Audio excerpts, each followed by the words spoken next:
of boxing in the country?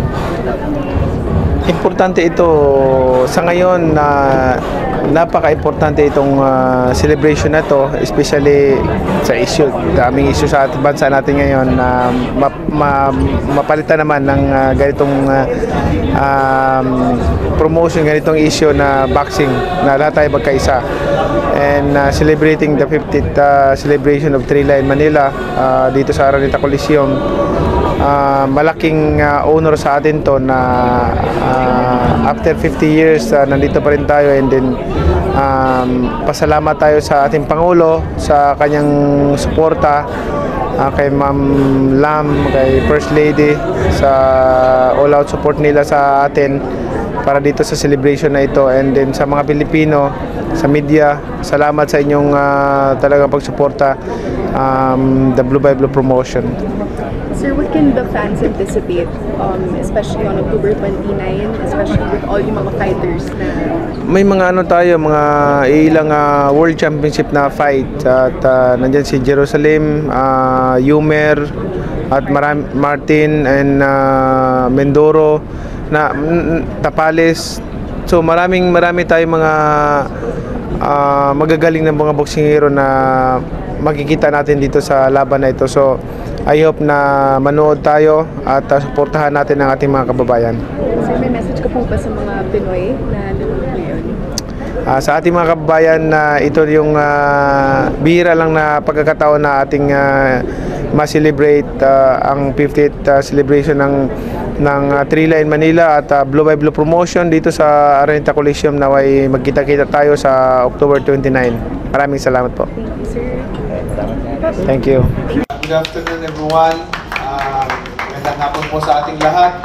Salamat sa ating Panginoon at tayo ay binigyan ng malakas na pangatawan at nandito tayong lahat preparing for the 50th celebration of Thrilla in Manila.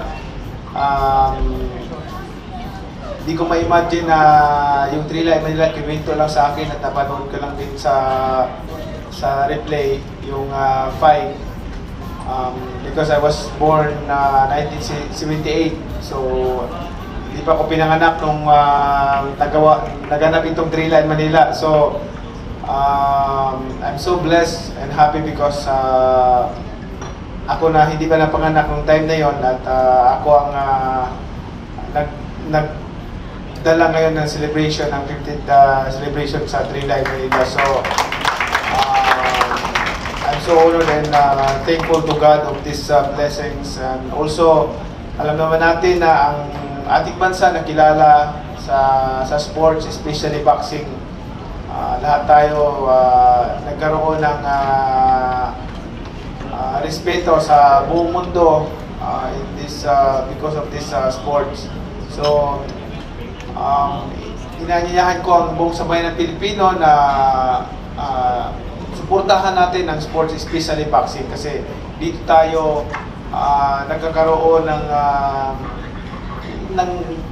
ng respeto sa buong mundo at nakikilala sa buong mundo ang sports. So I hope na lahat tayo magkakaisa, walang politika o ano man, basta tayo lahat ay sama-sama ay isang hangarin na tayo ay maging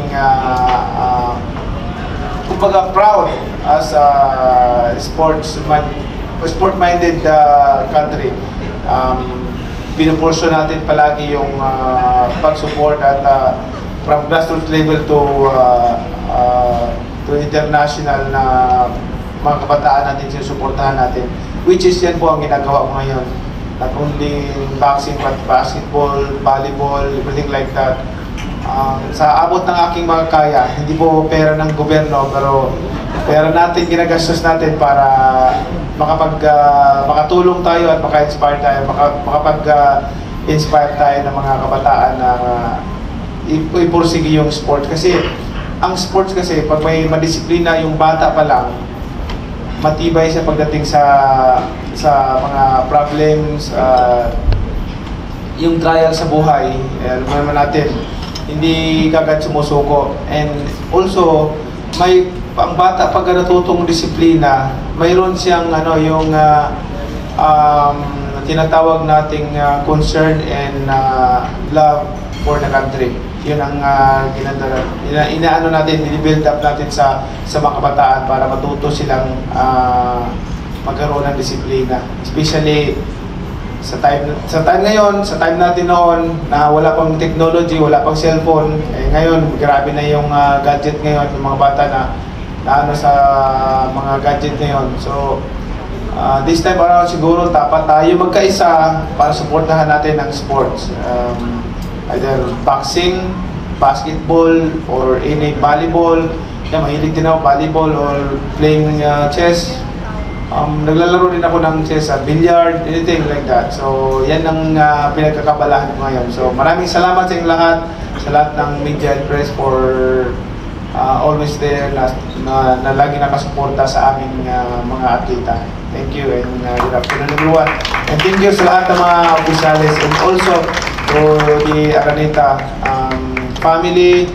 Thank you for helping this celebration, 50th celebration of Trilay Manila. Thank you.